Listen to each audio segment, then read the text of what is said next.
Hello, welcome friend. जाकर new English teacher के सभी एस्पायरेंट का मैं जाकर अली एक बार फिर से वेलकम करता हूं आपके अपने यूट्यूब चैनल जाकर न्यू इंग्लिश टीचर पर।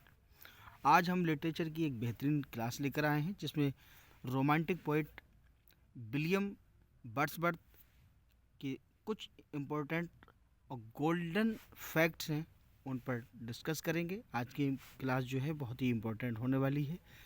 जो भी इंग्लिश लिटरेचर के एस्पायरेंट हैं उनके लिए क्लास बहुत ही बेहतर होने वाली है।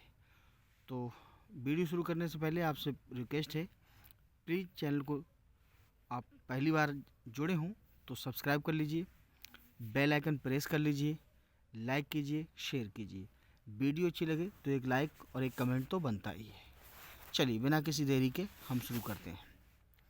ST. Coleridge was the first to criticise William Wordsworth theory poetic diction in his Biographia Literaria. तो एस.टी. कॉलरेज पहले इंसान थे जिन्होंने अपनी किताब बायोग्राफिया लिटरेरिया में जो पोएटिक डिक्शन था विलियम वर्ड्सवर्थ का उसको क्रिटिसाइज़ किया था। ठीक है, एस.टी. कॉलरेज ने क्या कहा था? S T. Coleridge said the best poet of the age feel myself a little man by his side. ये विलियम वर्ड्सवर्थ के बारे में एस.टी. कॉलरेज ने कहा था। दूसरा, ये टी है सॉरी, एस.टी. कॉलरेज ने दूसरा ये कहा था कि Wordsworth was an ईवर enduring man. ठीक है, ये दो स्टेटमेंट बहुत ही इंपॉर्टेंट स्टेटमेंट हैं। इसके बाद हम बात कर लेते हैं ओड इंटीमेशन ऑफ इमोर्टलिटी की, from ode intimation of immortality from recollection of early childhood 1803-06 is the complete title of the immortality ode. देखिए, इमोर्टलिटी ओड का जो कंप्लीट टाइटल ये था, ode intimation of immortality from recollection of early childhood 1803-1806। ठीक है, ये इसका complete title था। अगला पॉइंट है in resolution and independence Wordsworth mention about Burns and Chatterton.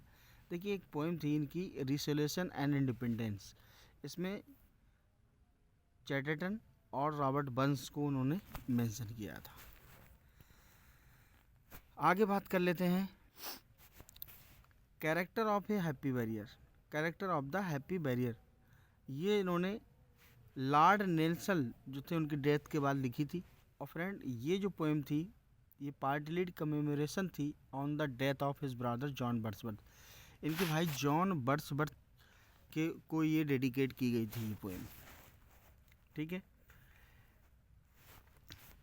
John crow रैनसन जो क्रिटिक हैं उन्होंने विलियम वर्ड्सवर्थ के बारे में कहा था one of the giant of English poetry. ठीक है, जेसी रैनसम ने कहा है विलियम वर्ड्सवर्थ को one of the giants of English poetry. आगे देखते हैं, मैथ्यू आर्नल्ड ने कहा है कि मैथ्यू आर्नल्ड क्या कहते हैं? Wordsworth had no marked style of his own when he seeks to have a style he falls into ponderosity ponderosity and pomposity. ये मैथ्यू आर्नल्ड ने वर्ड्सवर्थ के बारे में कहा है। पी.वी. शैली वर्ड्सवर्थ के बारे में कहते हैं अ मोरल इनक। ठीक है, लॉवेल हैं वो वर्ड्सवर्थ को कहते हैं द हिस्टोरियन ऑफ द वर्ड्सवर्थशायर। इसके बाद हम टी.एस. एलियट साहब की बात करते हैं। तो टी.एस. एलियट क्रिटिसाइज करते हैं वर्ड्सवर्थ को, क्या कहते हैं? For not practising his own theory in his own poem. जो उनकी अपनी पोएम में जो थ्योरी दी थी उस पर खुद अमल नहीं करने की बारे में कहते हैं कि जो वर्ड्सवर्थ हैं वो खुद नहीं मानते इस थ्योरी को। इसके बाद गोथे ने क्या कहा है कि क्लासिसिज्म जो है वो हेल्थ है और romanticism is disease. Classicism is health and romanticism is disease. ये गोथे ने कहा है। ठीक है, एमर्सन कहते हैं जो इनकी इमॉर्टलिटी ओड जो पोएम है उसके लिए क्या कहते हैं, the high watermark of poetry. Emerson American poet, इन्होंने वर्ड्सवर्थ की इमॉर्टलिटी ओड को the high watermark of poetry कहा है। देखिए आगे बात कर लेते हैं। In intimation of immortality ode जो है उसमें वर्ड्सवर्थ क्या कहते हैं, a child best philosopher mighty prophet seer blessed. एक बच्चे के लिए इन्होंने बेस्ट फिलोसफर कहा है, माइटी प्रोफेट कहा है और सीर ब्लेस्ड कहा है। किसमें, इनकी इंटीमेशन ऑफ इमॉर्टलिटी जो है वर्ड्सवर्थ की, उस पोएम में ये बात कही है इन्होंने। विलियम वर्ड्सवर्थ कहते हैं कि the language of poetry is a selection of real language of man in a state of vivid sensations. तो यहाँ विलियम वर्ड्सवर्थ जो पोइट्री की भाषा है उसको कहते हैं कि जो आदमी की जो साधारण जो अवस्था है, सेंसेशन, जो रियल वास्तविक भाषा है वही होती है। विलियम वर्ड्सवर्थ आगे कहते हैं, it may be safely affirmed that there neither is nor can be, ना है ना हो सकती है, any essential difference between the language of prose and metrical composition. जो मीट्रिकल कंपोजिशन है और प्रोज की जो लैंग्वेज है उनमें कोई अंतर ना है और ना ही हो सकता है। ठीक है, ये विलियम वर्ड्सवर्थ ने कहा है। डब्ल्यू जे लॉन्ग कहते हैं विलियम वर्ड्सवर्थ के बारे में कि Wordsworth is not always melodious.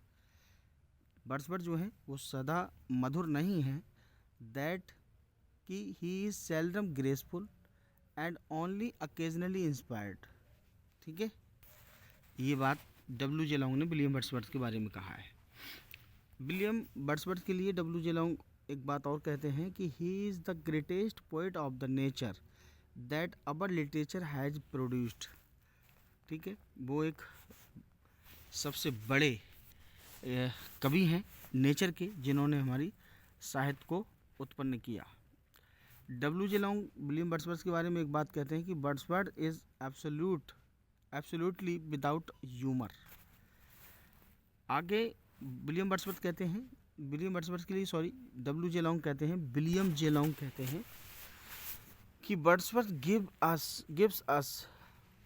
gives you the bird and the flower the wind, the tree and the leaves just as they are and is content to let them speak their own message। ठीक है, Wordsworth ने हमें पक्षी दिए, flower दिए, हवा दी और tree दी पत्तियाँ दी, और ये सब जो कंटेंट है वो सब उनके लिए कुछ ना कुछ संदेश बोलता ही है। डब्ल्यू जे लॉन्ग कहते हैं और कहते हैं विलियम वर्ड्सवर्थ के बारे में क्या कहते हैं, Wordsworth has not only site but insight. केवल दृश्य नहीं है बल्कि आंतरिक दृश्य हैं। जेसी स्मिथ साहब कहते हैं वर्ड्सवर्थ को क्या कहते हैं, ए mountain the most massive in that lofty range which is called the romantic revival। ठीक है, विलियम वर्ड्सवर्थ के बारे में क्या कहते हैं, ए माउंटेन दैट मोस्ट मैसिव, जो बहुत ही ऊंचा है और उसकी जो ऊंचाई की जो रेंज है, परास है, वो क्या कहलाती है, रोमांटिक रिवाइवल कहलाती है। कम्पटन रिकेट्स आपने क्या कहा है, कम्पटन रिकेट्स कहते हैं Wordsworth is never ever spiritualising the moods of nature and winning from the moral consolation। ठीक है, इसके बाद विलियम वर्ड्सवर्थ जो है वो हेनरी वॉन जो है उसके लिए, William Wordsworth is indebted to Henry Vaughan's the Retreat for his poem Immortality Ode. तो जो इमॉर्टलिटी ओड है उसको कहाँ से लिया है, हेनरी वॉन के द रिट्रीट से विलियम वर्ड्सवर्थ। ठीक है, आगे हम बात कर लेते हैं। In the preface to the lyrical ballads, जो प्रीफेस लिरिकल बैलेट का है उसमें Wordsworth examine a sonnet of Gray. उसमें एक ग्रे का सोनेट उन्होंने रखा है। कौन सा सोनेट है, on the death of Richard best.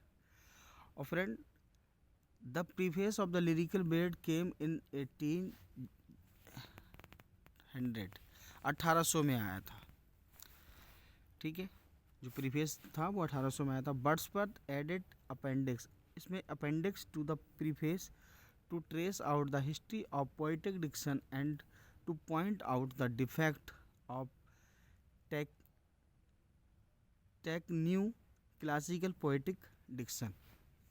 ठीक है, इस नाम से ये पोएटिक डिक्शन था।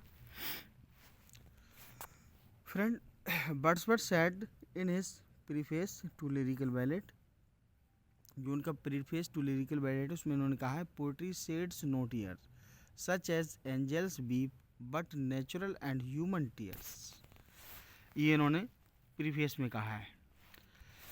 लिरिकल बैलेट के लिए एक छोटी सी बात नोट कर लें कि लिरिकल बैलेट सबसे पहले 1798 में पब्लिश हुआ था। सेकेंड एडिशन इनका 1800 में आया था। जब ये सेकेंड एडिशन आया था तो इन्होंने एक प्रीफेस को ऐड किया था। फ्रेंड जो पहला एडिशन 1798 में आया था उसमें ना तो वर्ड्सवर्थ का नाम था ना एस टी कॉलेज का नाम था, और ये बिना नाम के आए थे। ठीक है, अचानक से एनोनिमसली आए थे ये। 1802 में वर्ड्सवर्थ ने इसमें अपेंडिक्स टाइटल जो पोएटिक डिक्शन है वो उसको ऐड किया था।